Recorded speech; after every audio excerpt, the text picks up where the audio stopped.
Welcome to Ghost of a Podcast. I'm your host, Jessica Lanyadoo. I'm an astrologer, psychic medium, and animal communicator, and I'm going to give you your weekly horoscope and no bullshit mystical advice for living your very best life. Okay, so you know that Ghost of a Podcast is recorded on Anchor, and I am a huge fan of it. Anchor is so easy to use, and it distributes your podcast for you so that it can be heard on Apple Podcasts, Spotify, and basically everywhere else that podcasts are heard. Plus, you can make money from your podcast with no minimum listenership. Seriously. Download the free Anchor app or go to anchor.fm to get started making your own podcast today. My loves, this week you got a real treat in front of you because I had the absolute pleasure of sitting down with Adam J Kurtz, who's a queer writer and artist who you're going to absolutely adore and be charmed by. I first discovered his books in a hotel in a really stressful moment in my life, and it made such a difference. His work is really uplifting and fun and kind of everything you need. So I hope you enjoy this reading as much as I did. Adam, this is your very first reading with me. Your first astrology reading ever, correct? Yes, this is a first. Exciting, very exciting. No pressure. I just want to see, well, two things actually. I love to confirm you were born October 19th, 88, 11:06 p.m. in Toronto, Ontario, correct? Yes. So is there anything specific or general that you want to ask me? Anything specific or general that's going on in your life? You know, I am in a period of really great transition. I think a lot of us are, given everything, but I picked up my life in New York and my husband and I moved to his hometown of Honolulu, Hawaii. So I'm like a Canadian now living in a tropical island and starting fresh, have to make friends as an adult, picked up my art practice and my author career and blah, blah, blah, blah, blah. And I'm just like surrounded by ocean. And I'm so out of my element. I would love any sort of insight into what's coming. What could I be doing to prepare myself for anything? What could I do to be more open to adapting? Because it feels like a rebirth. It feels like this is a new chapter in such a foundational way. Absolutely. And I have a question before we begin. Do you want human children babies? How are you attacking me? We just started. We go back and forth. I think the answer is no, but we also, I would be a good parent. I hate to admit it, but I would be. Yeah, I can't. I don't want children, but if I was somehow required to raise a child, I would do it with my entire heart. Interesting answer. Does your husband want children? I don't think so. I think our perspective is that we are so stupid and lazy that why would we ever do this? But if we were, for example, if we were straight and we accidentally had a baby, we would keep it. We recently became godparents and, God forbid, if something happened to our friends, we would raise that child. I would do it in a heartbeat. Mm-hmm. But as far as the often heartbreaking process of adoption, I don't think I have the strength to go through that. Mm-hmm. Yeah, that's fair. That's fair. There's so much to talk about with what's happening in your chart. I'll begin by saying this.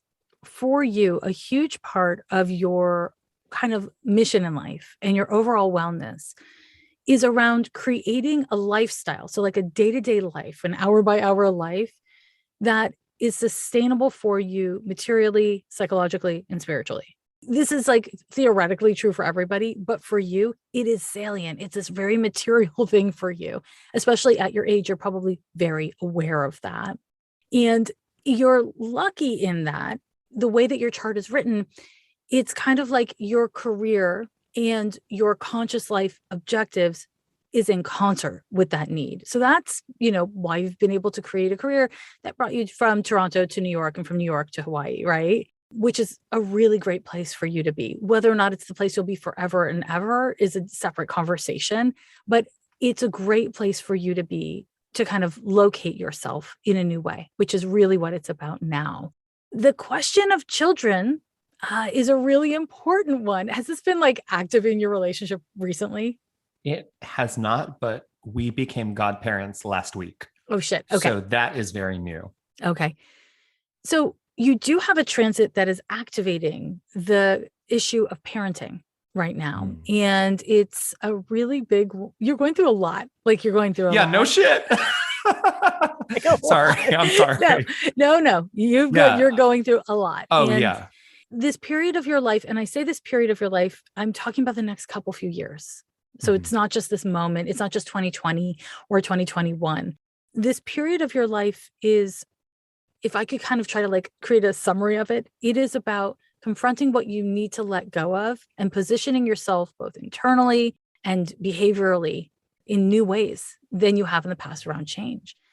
And actually, this has a lot to do with the choice around kids, because from an astrological standpoint, when I'm looking at parenting or having children, I look to the same place as I look for being an artist and creating art, because it's all about procreativity. There's so many ways of embodying procreativity. And your chart right now is focusing a great deal of pressure around what are you willing to let go of to focus on creation? And what is it that is calling you to pour all of your love and your blood and your sweat and your tears into? And it doesn't have to be an either or, but just in like 2 minutes, I already am hearing from you great clarity that it is, yes, art. And it is not a no for children, but it's not a yes for children. Yeah. As you're speaking about this, I am really feeling the truth of it and the parallel of it in the context of my new book that's coming out soon, because I had this moment where, I've made a few books before that are a little bit more friendly, a little fluffier. And I had this moment where I was working on a new book and it was going to be more of the same. And then I had a full stop moment where I said, that's not truthful. And I want to put my entire heart, soul, and being into a new book that could really help other people. And I had this moment of identifying my core purpose and understanding this book as a conduit to really have a conversation with people who share a sort of hopeful but depressive inner monologue the way I do. And so I have been calling this book my baby, not just because it's physically small, but because it is everything that I believe and feel and hope. It's those late night life talks that I have with my close friends. And I am trying to find a way to like put it into a thing and send it out into the world. And it feels like an extension of my heart in a way that none of my work before ever has. And so I know, when people talk about their projects, everyone is like, oh yeah, I love this and I work so hard. This feels different than anything I've ever made. And the people who love me, who know me, have been echoing that back to me. So this might be my current baby. You know what? Let me back that up astrologically, because in your birth chart, you've got both the sun and Pluto in the 5th house. And in fact, Pluto is intercept that 5th house. What this means is a lot of things, but in the context of what's going on for you right now, currently you have Saturn square to your natal Pluto, you've got Uranus opposite your natal Pluto, and you've got Pluto square to your sun. And so this shakes down to mean a lot of things, but a major one is that you're dealing with matters of great meaning and depth. And that everything that isn't related to that which has authentic and deep meaning for you feels like it just takes all your energy and it's not fucking worth it, basically. Yeah. I feel like part of this move has been letting go of that. And part of the creative stage that I'm in feels like, how do I set myself up for the next decade of just authentic creation, authentic existence as a person, separating myself from my brand and separating myself from the faux identity of New York City, because I really applied this location as an identity to myself for a long time. And then, COVID hit and the distractions stripped away. And I was like, wait, do I even like myself? And let me figure out what I like about myself and then hone in on that, celebrate that, and then almost like sharpen those tools and wield them with intention. So I'm just trying to show up as like who I actually am, stop hiding. It's an embarrassing truth to be like, you know what? I'm like a Jewish mom. I just care so much about everyone, whether they want me to or not. And just stand up and be like, you know what? That's my fucking superpower. Too bad. And I just want to help people. Okay. I got to say some things because it's so important. Okay. So first of all, it's really cool for me because I'm just hearing you articulate your birth chart. So whatever that means to you. That's so funny to me because I don't know anything.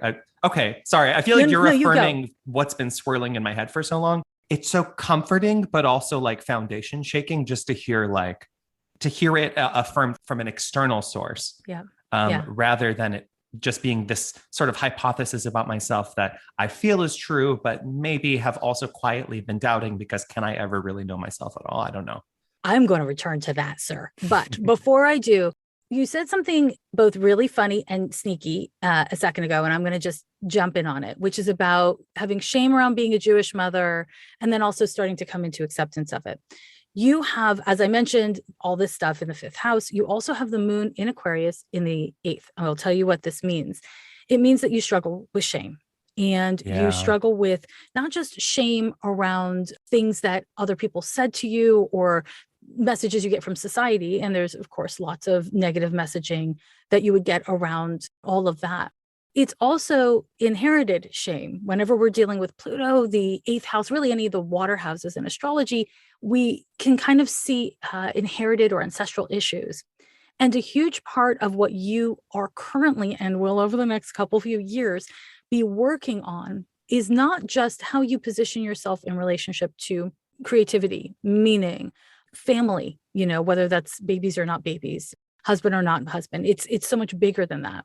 It's not just those things. It's also about releasing things that are not actually yours, but that you have resonated with for so many years, and maybe your family has for generations, and releasing it because it's time and you're ready doesn't mean it's easy or graceful or that you're super confident about it all the time. This is like deep, sticky shit. I want to just acknowledge that because you said lots of really important things. And in the middle of those important things, you also, dropped in the Pluto trigger word, which is like shame, right? It's like feeling bad about something that, who doesn't love a Jewish mother? Maybe there's a lot of answers to that, but also who doesn't want to be taken care of by a loving Jewish mother with, by the way, a Cancer rising? Literally, nobody doesn't want that because that's like attentive, service-based love. Yeah. So if you can apply that to your work and the people in your life and also to yourself, that's a good life. I want to also kind of pull back to acknowledge what you said about New York, right? Like being so identified with New York. And I think that happens to all of us when we're in a specific place, but New York it's New York, right? So I think it's in particular like that, especially with career stuff. You have Mars conjunct your midheaven. It's the highest planet in your birth chart. It's in the sign of Aries at 0 degrees. And what this means is you are driven. You are driven to make things. You are driven to be seen as someone who makes things. You're driven to go fast and to go hard. You are driven to kind of show up and be like, hello, I've shown up. Do you see that I've shown up? And the rest of your chart is not in concert with that. The rest of your chart is like, I feel things. I'm not pushing you. I'm not pushing me. Everything ebbs and flows. The rest of your chart is less forceful. But that Mars, man, that Mars is just like, yeah, I fucking belong in New York and I need to publish all the books and I need to write all the things and I need to do all the things and I need to make sure that I do it in the world so that it's seen, so that it can be validated. A beautiful part about being, you are only 33. I'll be 33 next month. On the same day the book comes out is my birthday. So there's two things I'll say, and this is something I've talked about on the podcast in different contexts a bunch of times, but the 33rd year is the Christ year. And have you heard of this? Yeah. I have heard of it, but I have to be honest, as a Jewish person, I immediately recoil. Okay. When people I'm tell Jewish me something as well. like that. Okay. I'm Jewish as well. And I know, which is why I feel like I'm volunteering this. Otherwise I'd be like, shh. Okay. Have you seen Jesus Christ Superstar, the musical from 1973?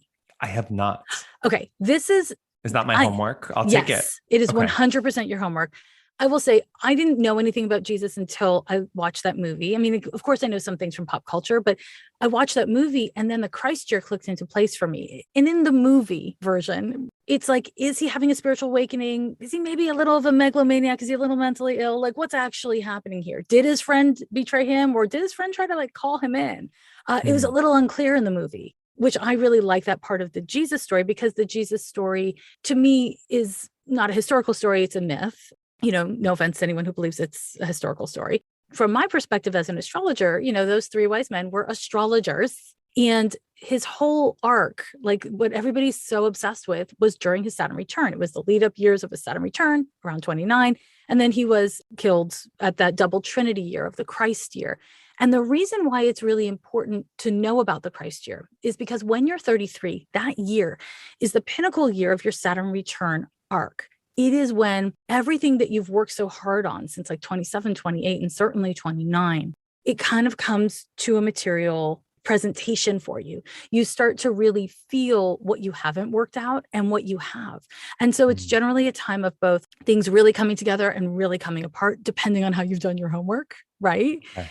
And so Terrifying. it is terrifying, but My also stomach is like I feel like butterflies, and like some of them are happy and some of them are biting me from the inside right now. okay. So the fact that you have work that gives you meaning and that you have physically relocated to be away from the New York eyeballs, right? Like the see and be seen thing, and that you're by the ocean with family and that you became a godfather or a godmother. I don't know how you identify. I respect all. This to me is a really good sign. And I can already tell that that is part of what the Saturn return was pushing you to. Yes, 100%. So Yeah. the other question that I have looking at your birth chart about what your Saturn return may have been pushing you to is how you take care of grief and sadness and how you care for your physical body, right? Mm. Does that make sense to you about what was up for you in your late 20s? Yes. Okay. Yes. I think it was, I think that this time in my life has been marked by an awareness of self, and really in particular, an awareness of what I was not doing for myself, an awareness of the way that I hurt myself, an awareness of the way that I let certain things rule me while ignoring the basics. In particular, the way that grief and shame have not been let go of. And in particular, the way that I have not been exploring or even paying attention to the brain and body connection. Mm. And, I really used the move as an opportunity to change some things in a big way, to really lean into the importance of my relationship and love above all, to change my meds and to be feeling more like a person who can function with a little bit less effort. Yeah, it's just been so much of everything. And also even learning to say that on a podcast. Mm-hmm. That's a big shame I had to let go of, is to even say that out loud to a person. So I am so everything right now. I'm so naive. Like I didn't know that this was going to be therapy, but of course it is. Like, I'm just like, Sorry. oh, wow. This is like round one. And then I'm going to unpack with Dr. Gretchen on Friday. I'm glad you have a Dr. Gretchen on Friday. And Yes, also, she's wonderful. I mean, therapy is really great for you. You're a person who uses therapy as it's meant to be used. And I'm really glad to hear you name this thing about getting into like the neuroscience of like learning about the brain, because that Mars at the top of your chart, when you can understand the physicality of a thing, it helps you to orient and it helps you to release some of this thing that you have that is written in your birth chart and also probably in your DNA as a Jewish person around like, I have to be hypervigilant. I am responsible for everything. I have to be 5 steps ahead. I have to always be obsessing on the past. This is, an inherited ancestral issue that your chart is written in such a way where you do a great job of just carrying the burden of it and just being like, are they rocks in the bag? Who cares? They're my rocks. This 33rd year for you, from my take on it, will be a lot of you giving yourself the space to figure out how to be present with the feelings and your body through this stuff. Because back to something I started to say at the very start, Pluto square your sun, and you've got Uranus and Saturn fucking with your natal Pluto, which means in English, you're being confronted by grief. And some of your grief is the grief of letting go of a bad habit, like talking shitty to yourself. Some of the grief is outgrowing the person that you thought you wanted to be so that you could be the person you actually are and the person you want to be. It sounds so good, but the experience of it is outgrowing yourself. And it's scary because even if it's a goal and it's an affirming thing, you don't really know what's on the other side. Whenever we have self-destructive or limiting behaviors, they serve us. That's why we have them. For the listeners at home, I'm just like quietly nodding and tearing up because I feel like I knew these things, or I knew the beginning of these things.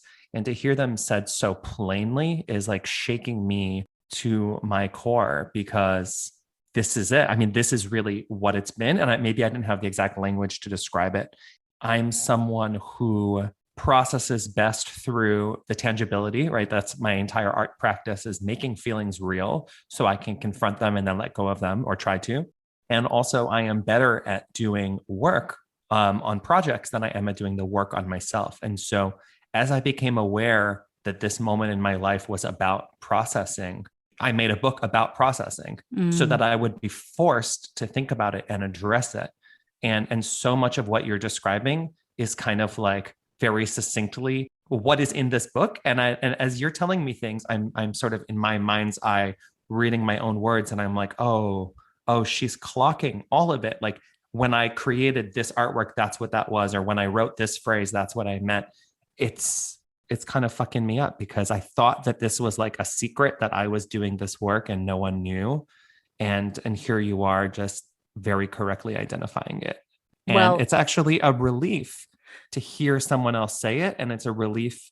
It's such a relief to hear the voice coming from like outside of the house because it's been screaming inside for like the better part of a year. So first of all, I'm so glad it's validating, and I cannot wait to see your damn book. It's going to be delicious and confronting. Well, you in a don't really need to good read way. it, I don't think, because you seem to you got it already. Did you write it? No, you I wrote wish you it. would have. It would have been out already. Well, you overestimate how quickly I write. That's for damn sure. Okay. But there's a lot that I want to say to this. And one thing is, were your grandparents in Canada, or are they survivors? They were in Canada, but my great grandmother, she escaped. Not the Okay. camps. She escaped Europe. She She was was right sort of before the politically. camps. Yes. Mhm. Her entire family did not. Okay. It was because, just her. So I ask you this because you have a couple of the things that I look for when I am looking for survivor's guilt.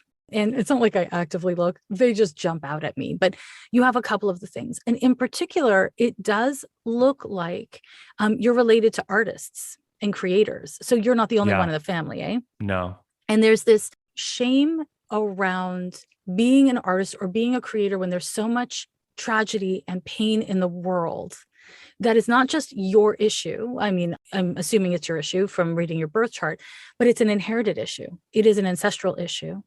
And part of what you're doing by bringing your own pain and acknowledging the shame into the work is you're healing it, not just for yourself, but within the line. And I want to just clarify, we cannot heal our ancestors for them. We cannot heal our ancestors, but we can heal the part of our line, of our genes, of our energy field that resonates with and holds that shame in this generation, in the here and now.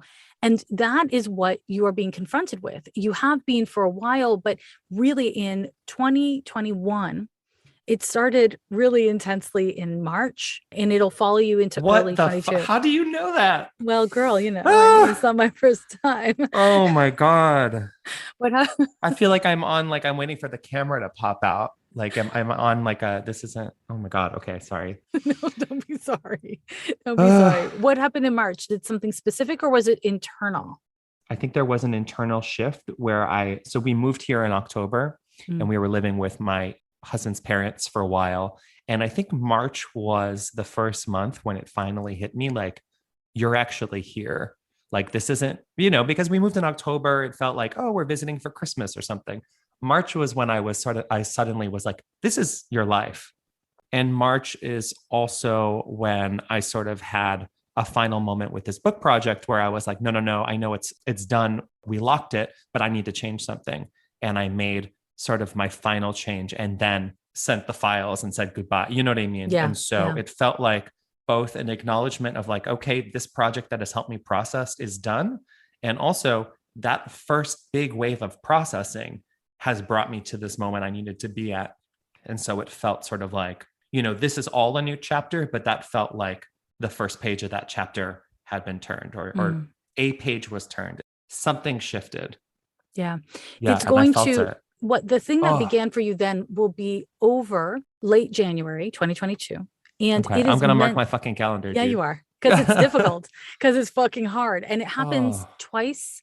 It happens twice every 29-year cycle. So this is this is the first time you're going through it as an adult from an astrological standpoint, post Saturn return, in other words.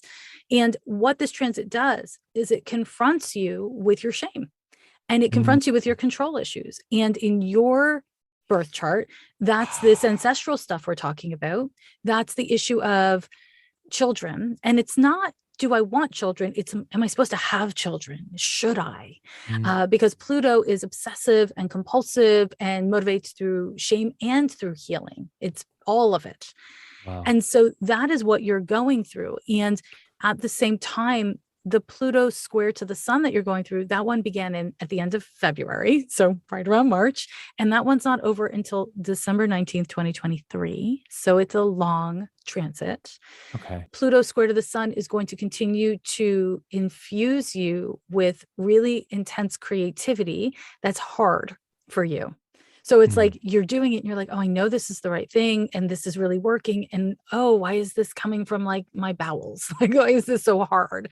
This work isn't going away for you. And I want to just reiterate that you placed yourself in such a restorative place of Hawaii is really a good sign for me as an astrologer, because everything in your chart or most things in your chart articulate that when you are in a place where there's lots of views, like technically, literally views, and also large water masses, you're just better to yourself. You have Wow. more space. Does that make sense in your experience? Yes. Can I tell you that Yeah, from the toilet, I can see the ocean, and that is insane. that's amazing. Yeah. Congratulations. It's kind of like I mean, it's it's over the top of many, many buildings, but I can see it touch the sky. And it is so grounding in a way that I've never felt before in my entire mhm, life. mhm. Yeah, so It's so it's helpful weird to for feel you. so untethered at this moment in my life, and also simultaneously like maybe the most grounded. And it's interesting to feel both of those things at once. Okay, so let me tell you what that's about. Oh my That's God. because Do you you have know? I this. would love Yes, to I know. do. Oh, I do. Okay. It's because you have historically associated being tethered to literally tying yourself to external people, conditions, identities. Yes. And that is no longer the case. You are anchoring yourself inside of yourself in your lived experience. And Mm. so your brain is like, I'm untethered. Why do I feel so grounded? It's because you were tethering yourself to things that a young person does, person in their 20s, person in their teens does. It's external things, it's things that you can prove to yourself are happening. But now you're not needing proof. And it's not like you're like 7 years deep into this. So it feels like, I know it's true, but can I trust that I know it's true? You're in that phase of development, which is a really healthy, if not uncomfortable phase. Wow. Trust just jumped out as a key word there because, I do believe in myself, but then I struggle with like, well, should I? Mm. Historically, my brain has tricked me before. Can I trust this? Can I trust the things that I know? Maybe I only think I know. Like, I really have a lot of doubt around the good advice that my brain gives myself because I have Okay. had mental health issues in the past. I've got Um, great things to say about this. okay. So, we're going to talk about mental health. And as we talk about mental health, I will preface it by saying you have a therapist. Je suis not a therapist. Yes. And Always so, important. yeah, grain of salt. And this is just like a companion to your pre existing self care. From my perspective as an astrologer, so you have this concentration of planets in your sixth house. You've got Saturn and Uranus conjunct real tight, and then you've got Neptune in there. And in your birth chart, there's a couple things that this means, and I'm going to add another layer in one moment. The Saturn Uranus conjunction in the sixth, it articulates that the way your mental health works is very rooted in your physiological health. Again, this is why when you talked about the brain, I was like, yes, that's the right path. Go there. Because for you, if you skip a meal, you will feel anxious or depressed or you can't focus. Like your mental health instantly says something's wrong. But you, being a literalist, somehow Libra literalist, you're like, well, if I'm anxious, then it's about anxiety. It's not like, oh, I need to check in with, have I had enough water today? Have I had, grounding foods or whatever? But when you do that, your mental health is so much better. So that's one thing. And it's a really important thing. I will add to that, because you have the moon in Aquarius in the eighth, food is a big deal for you, but you may forget that it's a big deal for you kind of frequently. And that moon in Aquarius does best with lots of little meals throughout the day instead of like 3 or 2 big meals. Mm. You don't really need stimulants. So coffee is what I'm talking about because you're naturally pretty stimulated. Do you drink a lot of coffee? I love coffee as a ritual, and that yes, but I switched to decaf for the first half of this year, and it definitely changed my life for better. Yeah. But now I'm back on coffee, baby, and my anxiety is through the fucking roof. Sure it is. Yeah. So Delicious, delicious roof. Listen, I love coffee and I have so many things. I could talk to you for an hour about coffee. So I respect. And also, your body doesn't like it. You have nothing but evidence. And so, Yeah. if I this is just a don't need choice, it. yeah, but if this is a choice you're making right now, it's not about beating yourself up. It's about recognizing right now, this is the best I can do. Coffee's kind of an antidepressant. It's super delicious. It's a fun ritual. So I'm going to give myself space to have it for now, understanding what it costs me. Making Mm. this kind of cost benefit choice is really healthy, even when it's an unhealthy choice, because then you can recognize, okay, I'm almost 33. I know what's healthy. And you know what? I'm going to make a good choice when I can. And right now I'm working on some other things. Like you don't have to be perfect in your 30s or your 50s or your 70s. You know what I mean? It's Mhm. about being in journey. Now, the other thing is you have this Neptune square to Mercury. So you have Mercury in Libra and it's squared Neptune in Capricorn. And this is the mental health ringer for you because this thing of not being able to trust your thoughts, that's the Neptune Mercury square. It produces anxiety. And it's not the anxiety of like, where you're like focused on a million things. It's anxiety like, I have never seen a monster, but I have heard of them. And I believe there is one in the closet and I must protect myself from it. It's like a fear of what hasn't yet happened and you have no evidence of, but you really feel it. And Yes. the reason why this happens is because Neptune makes your mind. So Neptune is the energetics here and Mercury governs the mind. Neptune makes the mind porous, energetically porous. So what you do is just your natural state is you are pulling in more data than you can process cognitively. Does this make sense so far? Oh my God. Yeah, yeah, yeah. My husband would agree. Yeah, I'm sure your Yeah. therapist would too, is my guess. Oh, she would. Yeah, so you're pulling in more data than you can cognitively process, Wow. and then it creates this sense of overwhelm. So what do? You don't drink water, you don't breathe, you hold your breath without realizing it. Yes. So then your heart rate goes up, your anxieties go up, and then it only bolsters the idea that all the things are wrong instead of, again, coming back to the body where it's as simple as, have you done your like inhale, 5 times, Yep. Yep. Yep. exhale Yep. five Yep. times, right? Oh my God. Yeah. So Yeah. the cool thing is there's behavioral ways of managing this, right? Through breath work, literally, like really simple or really complex, however you want to get into it, breath work. But keeping it simple is a big part of self-care for you. When you make things too complicated, you set yourself up for performance shit, right? And again, that Totally. distracts you. So keeping it simple is really wise. But there's the other thing, which is woo. And that's where I come in, girl. So part of the issue here is you need energetic boundaries around what you take in online because Mercury is what we read, what we watch. It's our thoughts, our attitudes. It's how we listen. It's what we say. It's our tone of voice. It's all of that. And so having boundaries with yourself around how you engage with your mind and what you allow in is really important. And that's a behavioral issue. Now, on the much more woo side, I would say doing energetic boundary work and protection work is really essential for you, and it will help your anxiety. And the reason why it'll help your anxiety is because on an energetics plane, what happens is because you resonate with shame or guilt or anxiety, you are kind of like this. I don't know if this will resonate with you, this metaphor, but you're kind of like a black velvet blob walking through a room full of long-haired white cats. It's just attaching and attaching and attaching to you. Yeah. Yes. So it's like it just sticks to you and it stands out to you. So what will happen is when the world is, I don't know, struggling through a climate crisis or 6 million other terrible things, pandemic and systemic racism and all the things, all the hate that's in the world. If you don't have clear energy boundaries and you're only like managing your social media feed, then you will be overwhelmed with thoughts that have feelings and sensations associated with them that are so overwhelming that they easily spill into anxiety. And it's kind of like the second time you eat mushrooms. If you've ever had mushrooms, it's like your body's like, oh, I know what that smell is. Hell no, I'm not doing that again. / also give me the mushrooms. So there's a Yes. way that it's like, it makes you feel bad, but you know what it is. So you go for it. It's the double, And now we have a kind of systemic chronic issue with anxiety that is actually, some of it is behavioral. Some of it is actually energetic. And then some of it's your brain.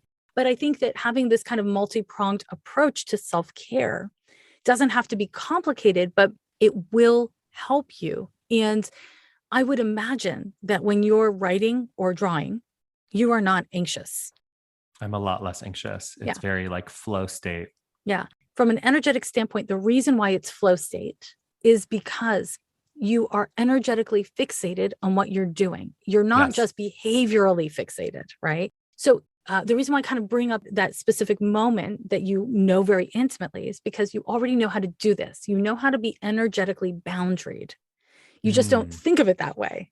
Yes, you're right. The language around it is different. Yeah. It's about being all the way present with what you're doing, which doesn't mean you're not slightly obsessing on other things or that you're not like stopping to do social media breaks or whatever it is. But it means that when you're there, you're there. Yeah. Right. So it's about bringing that kind of wisdom to other parts of your life. Artist you needs to teach the rest of you how to do a thing because artist you already knows how to do it, which means you already know how to do it. Yes. And I love that we often have an answer and we just forget to internalize it. Yep. It's easy to talk about the answers. It's easy to know the answers. I mean, easy. I mean, it's relatively easy to know the answers, but embodying them takes emotional intelligence. And the reason why your work is fixated on the cultivation and journey of emotional intelligence is because that's your damn work. Well, and it's my work because otherwise I wouldn't do the work. Right. You know, I have tooled a life around the things that I need to survive because otherwise I would ignore them until I died. Yeah. You know, I really I cracked the code on my weirdo, you know, and it's not weird. It's not dumb. It's my specific brain. I have a question for you. Hit me. And I will do my best not to internalize the answer depending on what it is. Pretty much my entire life, I have just assumed that I would die young. As a child, I told my mom that I would die by 35. And fascinating. She reminded me of that enough times that, you know, like I don't remember saying that, but then she would remind me that I said that. And what's been happening to me lately in life as I approach 35 is the realization that actually you might not. But I wonder if there's any insight there. Sure. I mean, I don't think we can say this is true, but why do I think this? Mm-hmm. I actually do have an answer. And I'm not scared of giving it to you, so don't be scared of hearing it. So there's a couple parts of the answer. The first one is I don't predict death. I don't have that ability. I don't want it, so I don't do it. The other thing is... Can you please just kill me? Just come here and kill me. Well, you know, that is easier than predicting death, TBH. So, okay. But the harder news is the reason why, as a small child, when lots of children aren't thinking about death or dying or their 30s, you were. It's because you have this Pluto in Scorpio intercept the 5th house. And so you've always been highly attuned to things that are taboo and painful, and not just painful, but excruciating. Yeah. And as a small kid, your intuition was really strong. You were probably told you were a really creative child and that you you were mature for your age and all those fun things. But part of what that's about is having a mind that moves faster than your emotions can chase it. Right. Mm-hmm. So you impress the adults around you and you make the adults' lives a little bit easier. In the meantime, you're struggling with issues emotionally that you don't know how to really parse through because you're a child and not an adult, not a smart adult trapped in a child's body. You're just an actual child. And so this is where we get to the other part of the answer. Part of you was right. You saw a profound ending where your life would become something that was not the life you had now. By 35. You were right. You misunderstood it. You misinterpreted it, as many of us do with intuition. From what I'm seeing, around your 35th birthday, that 35th year, you will have gone through so much of this excavation and this spiritual awakening and this deepening of embodiment that you will not think of 33-year-old you the same way that you think of yourself now. You will be a very different person. And it's interesting because 35, there's an astrological phenomenon that happens for people around 35. And, personally, me and everybody's different, but I felt that my life began at 35 and I've been doing the work I'm doing now since 1995. So, it's not like I started a new career path at that time. It's that I hit embodiment of these ideas that I had worked with. I actually was able to be in them in a whole new way. And that's the beauty of being in your 30s and getting older. It's not just ideas. It's not just theories you're running. You become yourself more. And so that's the death you've been scared of. Fair enough. Be scared, but I don't think it's like a mortal coil meat suit thing. I think it's much more of a spiritual thing, and that, if I'm reading your chart right, lines up pretty neatly with child you, because child you was like deep and emo and spiritual in ways that you're starting to only kind of embrace and get to know of yourself again now. And so Yes. again, 35-year-old you is not going to be in the ground. 35-year-old you is going to be unrecognizable in some profound and foundational ways. That's the death. Wow. That is so encouraging. That is so exciting. I can't wait to meet that person. And you're right. It does line up with a lot of the work I feel myself doing now, even the work that I don't totally know why I'm doing it, or I thought I was doing it to take care of others, which is a very me thing to think. Surprise, bitch. You're also doing it to, Yeah. you can be the others you're Yeah. taking care of. Wow, wow, wow, wow, wow. The spiritual thing is interesting for me because I grew up Orthodox Jewish. And when I walked Mm. away from the religion, well, I didn't walk, it was a whole thing. When I left that behind, I sort of rejected spirituality, period, because it was triggering, because it was wrapped up in tradition that didn't feel rooted in truth for me, that was proven to be inaccurate based on my identity or who I thought I was, or how I thought it meshed with who I was. And now I'm really sort of welcoming a lot of spirituality back, and even a number of culturally Jewish things or Jewish ideas around spirituality separate from the organized religion aspect. And so I am also very curious to know who I'll be as a spiritual person 3 years from now, because I feel that creeping back in, and it's come back to me through art. It's come back to me through making the intangible tangible. It's come back to me through the connections and people, and love is real, love is the answer. That's starting to really click in a big way. I mean, I don't want to burst your bubble or make Oh, please. teenage you mad, but you're very spiritual and you are highly likely to create a life as an adult. And again, post 33 is really where it materializes and gels more. That is very much spiritual and netted in spirituality. So being raised in any kind of orthodoxy or any kind of strict religion, the thing that it strips from us is the kind of embracing of God or embracing of universe. It becomes about rules, it becomes about limitations, but that's actually not what spirit is meant to be. Spirit is in literally everything. And spirit is, you don't have to believe in it or you don't have to do anything about it. It is. You were getting there in New York, but you can't avoid it in Hawaii. And Yeah. it's as it should be. You've got these impediments that you're currently releasing, and it's Mm. you're all your religious self and your anti-religious self and your super woo self. It's all you. That's the cool thing.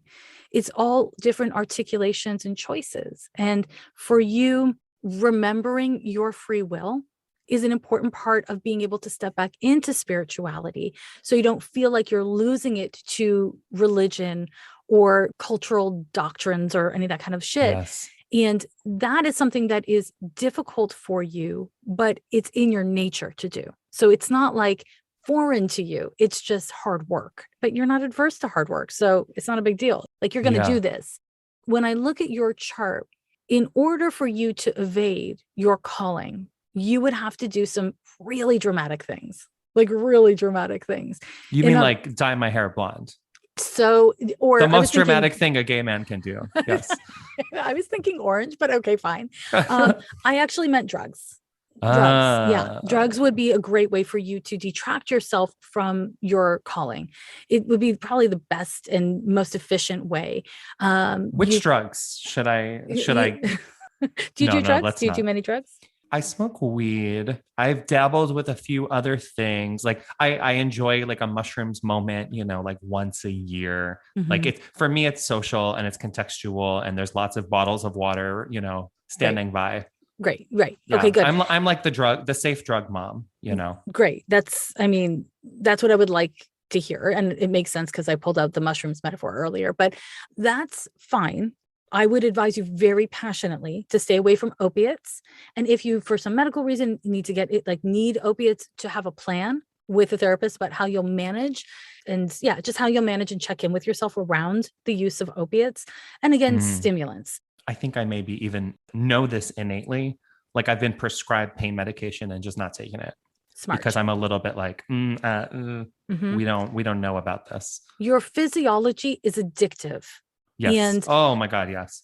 Luckily, you don't like to lose control completely. No, I almost never drink. I don't like to lose control. It's good. I mean, your blood sugar can't take it anyways. Well, it's because my blood sugar is pumped full of sugar.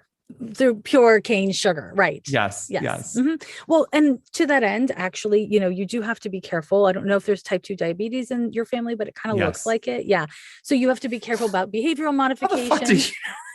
Well, I'm a medical astrologer. I know. Jesus. Yeah, no. I mean, it's just I'm like on a slippery path, and that is my core addiction is sugar. And it, it's so tied to mental health. It's so obvious. It's so literal. In your birth chart, the addictiveness of sugar and deep fried things, carbs, those three foods, they are, and I hate to be this lady, but watch me, they're a replacement for love. And no shit. I'm sorry. I apologize. I'm aware. I know. It's not about knowledge equaling a change of action or knowledge equaling integration. It's about recognizing that knowledge is a stage of development. And we don't want to only have knowledge because that's not enough. And also we don't want to shit on knowledge without integration because we need to be in the state of knowledge before we can integrate that knowledge. And, in your early 30s, no one expects you to have all the things lined up and integrated. You know what I mean? So give yourself some latitude. And then another thing is when you catch yourself knee deep in like deep fried sugar things with carbs on the side, you can be like, oh, I'm going to enjoy this. And then I'm going to write in my journal about something that's going on for me emotionally, or I'm going to like schedule it for tomorrow when I have a free minute to do that, to just be like, this is information that I can use. And it doesn't mean that I have to change all my behaviors at once, because that'll feel like restriction and limitation to you. So it's about adding in behaviors. And then through the course of adding in those behaviors, you will organically remove the things that are self-destructive over time. That's how you're wired. If you go straight to restriction, that's the religious trigger, right? That's the childhood trigger. And it feels like something you have to fight against, so you don't do it. And so this is where the only other thing that I would warn you of is around eating, making sure that you're not starving yourself as a way to moderate anything. Whether it's emotions, your body, whatever it is, making sure that you are developing a relationship with food that is based on sustenance and nurturance. For you, the easiest way to do that might actually be becoming kind of like a food science nerd.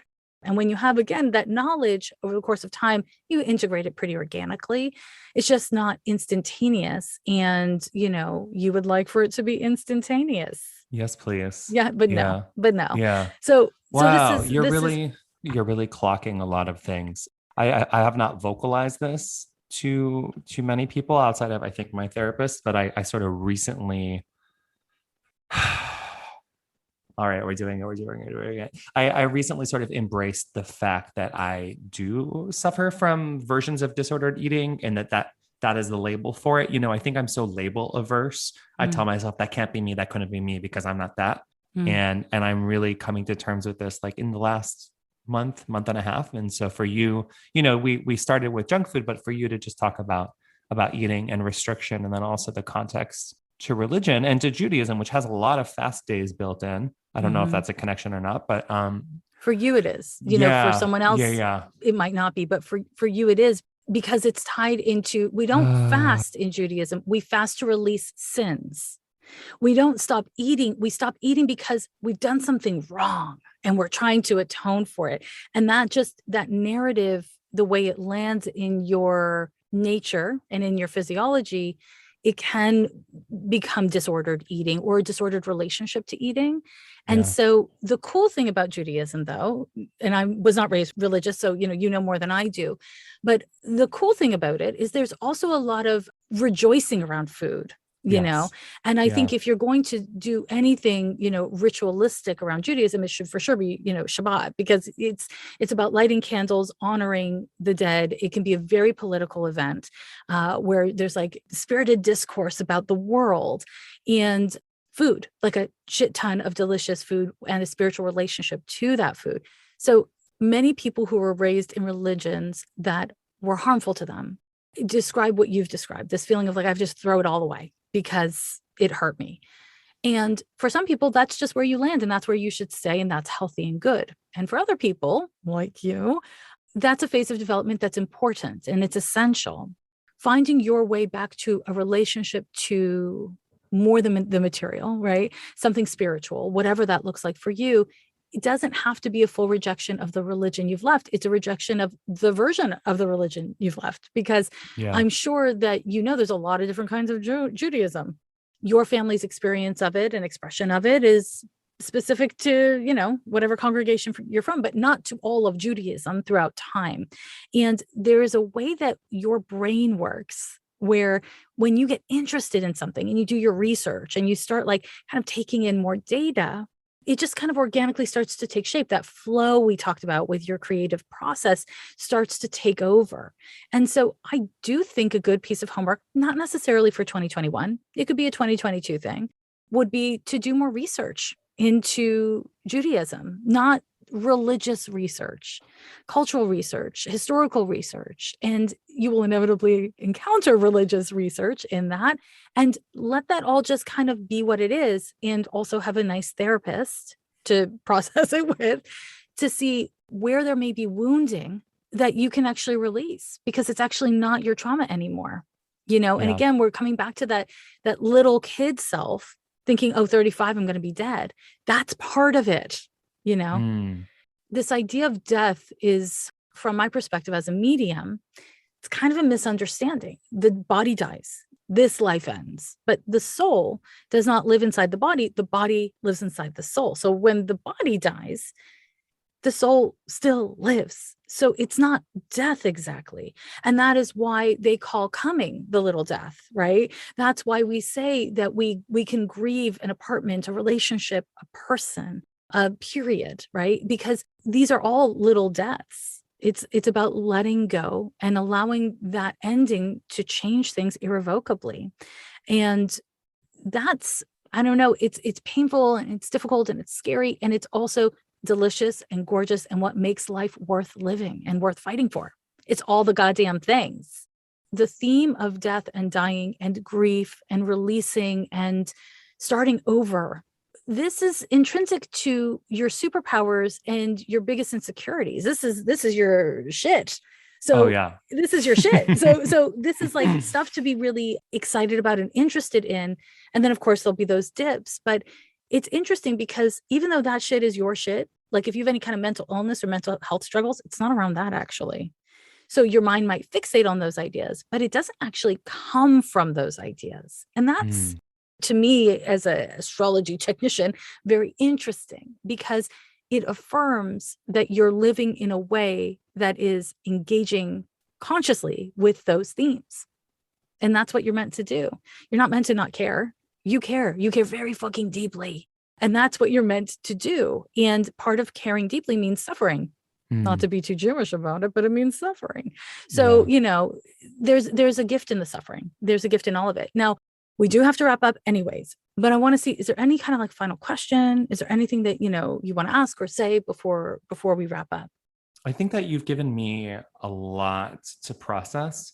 You've really affirmed a lot of things that I have thought of, but also helped me parse through or assuage certain fears and certain doors that were opening. I feel like you have made me feel like it's okay to push them open a little bit further. Like I don't need to be afraid of what's on the other side, especially around the slow return to embracing spirituality. Thank you. You're welcome. This has been, I mean, this is, I do not know what I expected coming into this. I feel like you've given me tools that I will take with me. Wow. It is so my pleasure. And I have so much love for you and for your work. And I just feel like everything you put into the world is really helpful. And it is helpful in the specific thing that I'm passionate about, which is the cultivation of emotional intelligence. It is my damn jam. And so I Yeah. love what you do. And I'm so grateful I got to do this with you. And I'm really, really excited for this process, which I don't think will be completely easy for you over the next few years, but is worth it. So it doesn't Yeah. matter if it's easy. Take your time. There is no rush. The cool thing about something taking a few years astrologically is it means you're not supposed to be there now. You're supposed to be Mm. on the path. You're not supposed to be at the top of the damn mountain yet. You're just Yeah. supposed to be on the landmass, and you're very much there. So look at you. Yeah. Wow. Wow. Wow. Thank you. Thank you. It is Thank you. so Thank my you. pleasure. It's so my pleasure. All this news about online companies taking advantage of their users is really demoralizing. That's why I want to tell you about Fight for the Future. They're a group of artists, engineers, and technologists who've powered the largest online protests in human history, defending our most basic rights in the digital age. They fight for a future where technology is a force for liberation, empowerment, and free expression rather than oppression, tyranny, and corruption. To support their work and learn more about what they do, go to fightforthefuture.org. That's fightforthefuture.org. Loves, I am so excited to tell you about a new show called If I Go Missing, The Witches Did It by friend to the podcast, Pia Wilson, and starring Oscar-nominated actress Gabourey Sidibe. If you like whip-smart satire, if you're a fan of Get Out or The Craft, you are going to love this podcast. It's a gripping whodunit mystery with an unexpected conclusion that cleverly conceals social critique in the true crime podcast medium. If I Go Missing, The Witches Did It is about a Black writer who goes missing and a white podcast host with a savior complex that takes up the cause of finding her and collides with a coven of influencers she suspects are responsible. Learn more about If I Go Missing, The Witches Did It at realm.fm, and be sure to listen and subscribe wherever you get your podcasts. We are going through transformational times, and whenever you are engaged in your own evolution, inevitably, you need a little help. And that is why I'm really happy to share with you BetterHelp. They're committed to facilitating great therapeutic matches, and it's easy and free to change counselors if you don't like the person you're matched with. This service is available for people worldwide. It's just really valuable to be able to talk to someone about whatever it is you're going through, whether it's queer issues or depression or just anxiety from all the shit going on in the world. BetterHelp is there for you. In fact, so many people have been using BetterHelp that they are recruiting additional counselors in all 50 states of the US. I want you to start living a happier life today. As a listener of Ghost of a Podcast, you will get 10% off of your first month by visiting betterhelp.com/ghost. Join over 1 million people taking charge of their mental health. Again, that's betterhelp, HELP.com/ghost. Do you like Ghost of a Podcast and want to make your own podcast? Let me tell you about Anchor. It's free, and there are creation tools that allow you to record and edit right from your phone or computer. And let me tell you, I'm a total technophobe, and this is really easy to use. If you've got an idea for a show with music, you can get started by downloading the free Anchor app or going to anchor.fm. If you need some inspiration, head over to blog.anchor.fm/music for some idea starters. I mean, I don't know where to begin this week because of what happened last week. I mentioned on the podcast that we could expect that last week with the sun opposition to Chiron on the 3rd and the new moon on the 6th and all the other things going on, I had named that we would see a lot of drama and in particular abuses of power. And what came up last week was so intense. Now, I don't know what was going on for you personally, but if it was hard or painful, may it have been in some way healing or helpful for you in a meaningful way. But let me start here, my friends, with just a couple things. And again, there's too many things to name of what happened, what got revealed last week. But the news came out about how AT&T helped to build and fund, I believe, 90% of One America News. And One America News is an extreme right-wing news organization, way, way more right-wing than Fox News. And to see that AT&T is behind it is really stunning.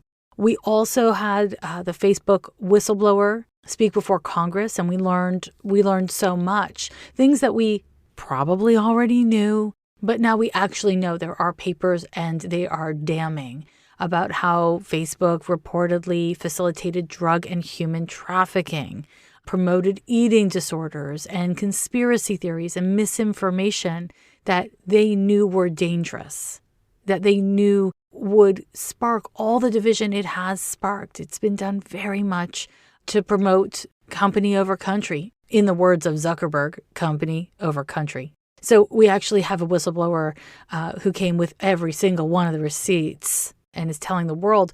We also had on the 3rd of October, the Pandora Papers, which if you don't know about these things, please do not rest with, my brief naming of them on an astrology podcast. Do your due diligence, and if you have the bandwidth, read a couple different news sources about each of these things. And if you don't have the bandwidth for doing quite that, maybe get a news buddy and you each look at different news sources and then talk about it.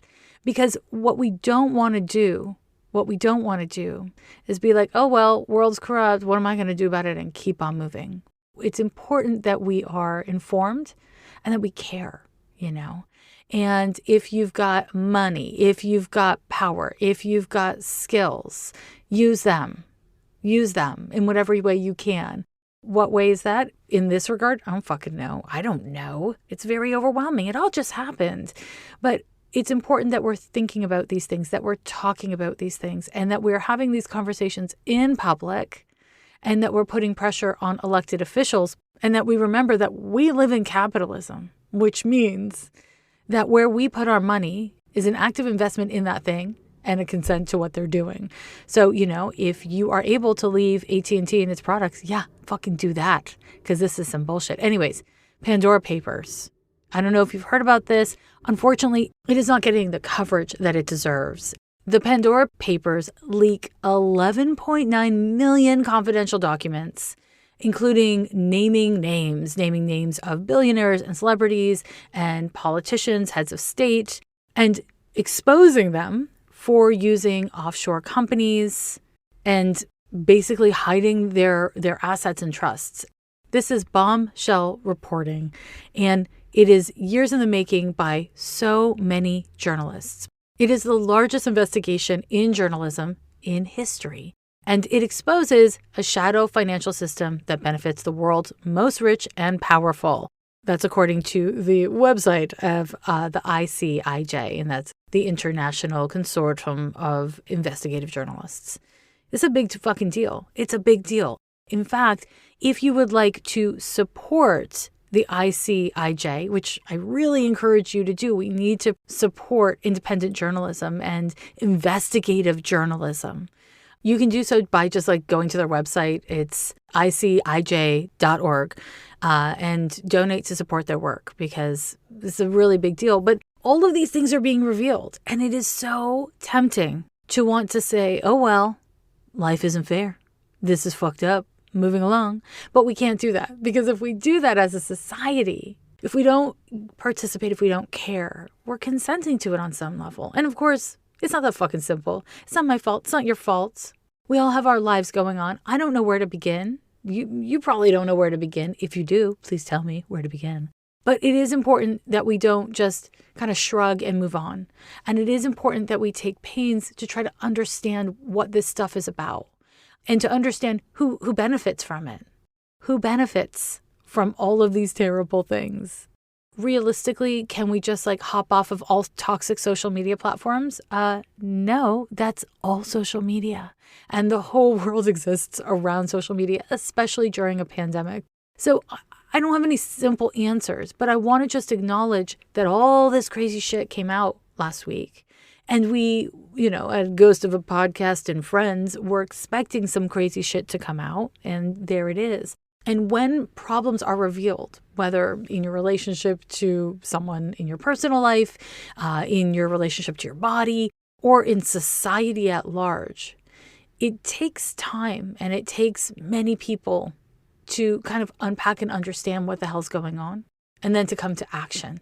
We don't need to have the answer right away, but it is important that we check our restlessness and our distractibility and make sure that we are investigating to the best of our ability and participating to the best of our ability. When wild things are revealed in the ways that they have been, I mean, be informed, look at multiple news sources, vet your news sources, donate to the ICIJ and other amazing organizations that do media protection and investigative journalism if you can. That's my preamble, if you will. We're going to get into astrology. I mean, we were talking astrology. We're talking last week's astrology, but let's talk this week's astrology. Okay. We're looking at the horoscope for October 10th through the 16th of 2021.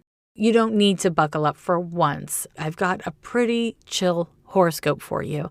Nothing too frightening. Isn't that lovely? Because this past week has been a lot. And the effects of whatever it was that came up within you or in your life last week are still very much at play this week. And so happily, the transits are here to support you. But it's important that you use that support, right? It's not enough to have resources. We need to use our resources in an effective way. And so this takes intention and it takes sometimes work. So let's start off the week. We started off with the first transit, which is exact on the 13th of October. It's a Venus sextile to Saturn. I'm a big fan of this transit because what it does is it kind of strengthens our capacity to create security in our lives. So Venus and Saturn are two planets very concerned with security in very different ways. They can both be pretty materialistic, and they can also both be really focused on like getting others to like them as a way to feel safe in the world. And so this is a great time to check in with that. Are you acting in ways that are accommodating to others at your own expense? Are there ways that you are managing your sense of safety at the expense of your relationships?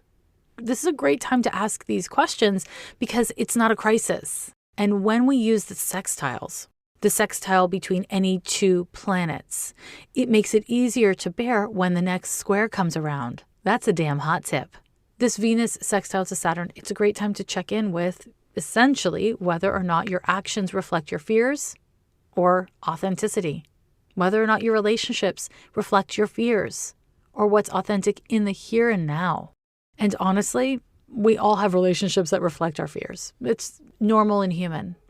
But to the best of your ability, get real about it. Get honest with yourself about it. Because then you can decide what you need to do, if anything. And maybe the answer is nothing. But this is a great time for fortifying your clarity about how you're showing up in your relationships. Another thing that's really helpful in this transit is if you have to deal with your finances, if you've got to organize your finances, if you've been trying to figure out what to do about something in your financial life, this transit's really helpful because it can help you to stay on target. And because it's a sextile and Venus is in Sagittarius and Saturn's in Aquarius, there's an inventiveness in it. There's a playfulness in it. And so you might be able to see perspectives and approaches that you haven't been able to see before. It might be something really small, but a lot of times small progress paves the way for meaningful and big growth. So don't knock the small stuff, okay? Okay. Another great way to use this transit is to show up and don't tell someone how you feel about them. Show them. Just be there, be there and have your actions clearly articulate your feelings and intentions. I know it sounds so simple, but we don't do that so much of the time. And it's really a great time to do that this week in general, and because of this transit specifically. Now, on the 15th, we have an overlap with the Venus sextile to Saturn, and the sun forms a trine to Jupiter. So we may get more important news. Now, when the sun forms a trine to Jupiter, it tends to be reliable news as opposed to propaganda. It tends to be something that is clarifying of the big picture, right? So it's some sort of truth. And that can happen, again, socially or personally. The sun trine to Jupiter is a time for fortifying your energy. It can be a time where you feel just like, oh God, I'm less stressed. Like I can kind of breathe. I've got more space inside of myself. Or you may just have a fun day. When the sun forms a 120-degree angle to Jupiter, it's actually really great for adventures and playfulness. So if you can find some room for play, this is a good time to do it. And it can be done, of course, with others or alone. It's not about any one form of being playful or having adventures. You know, for me, sometimes the greatest adventure is like I found a great book and I read it in a day. You know, it doesn't have to be going out. Although, of course, it can be. Just do it safe, wear a mask. We're in a pandemic. So sun trine to Jupiter, lovely transit. It's also really great for learning new things. If you got to have a big conversation, if you want to, investigate something, again, great transit for it. It's not great for details. And that is further reiterated by the fact that we are still, of course, in Mercury retrograde. It's almost over. It'll be over next week. But when Mercury is retrograde, we're less likely to track the details effectively. And the good news about that is this transit doesn't really want us to think about the details. It wants us to think big picture. But if you have to focus on details, if you're reading a contract or you're studying something for a test, you definitely want to do whatever you can to get a bit grounded and make sure you're really focused, because sun trine Jupiter is not always great for fixated focus. Okay, that brings us to the last day of exact transits, and there's two of them. The first one is an exact Venus sextile to Chiron. And we also have Mercury retrograde forming a sextile to Venus. So a sextile describes a 60-degree angle between planets. So it's astrology's math. And whenever you hear me saying sextile or trine or square or opposition, we're talking geometry, right? We're talking about the mathematical relationship between planets. So when we have a 60-degree angle, it's an energetic, creative spark. It's when the planets who are interacting with each other from 60 degrees apart are getting along. They're kind of like, hey, what should we do? Let's have fun. Let's make it happen. It's kind of an exciting dynamic between them. They are not fighting each other. They're not confused by each other. They're not oppressing each other or demanding change. They're like, how can we grow? How can we interact? Will it be fun? Okay, let's have fun, So that's a wonderful thing to know about a sextile. But when we're dealing with a planet like Chiron, kind of like when we're dealing with Pluto and sometimes Saturn, even when it's an easy transit, it tends to be a little spiky, like a little bit difficult. So this Venus sextile to Chiron on the positive can be a time where a difficult dynamic in your relationship, so relationship to yourself, to your body, to your finances, your relationship to an individual person. And generally with Venus, it's a friend or a lover as opposed to a boss or a parent. But when we're looking at these kinds of relationships, they all have sticky points. They all have kind of like pain points. And they may or may not be very serious. They may or may not be very deep. But that doesn't mean that they're not ouchy. And it doesn't mean that they don't touch on other more sensitive points that have nothing to do with the relationship, but everything to do with our own history of pain or suffering or trauma. And when we have a Venus sextile to Chiron, it's kind of like we're able to sit with those pain points without going all the way into the pain itself. So the potential for growth and for transformation is really strong. But with sextiles, just like with trines, and that's a 120-degree angle, nothing is forcing you to do shit, not anything at all. And so what that means is that nothing's going to prompt you to do any kind of healing work. But if you do it, you'll be able to get through some kind of difficult stuff without a lot of problems.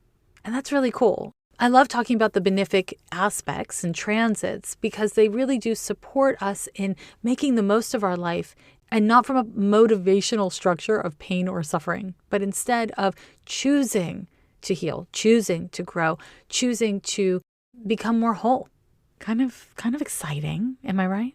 Now, on the negative, if you've got an unhealthy dynamic in any of those relationships that I named just before, we have now, a dynamic flow of energy.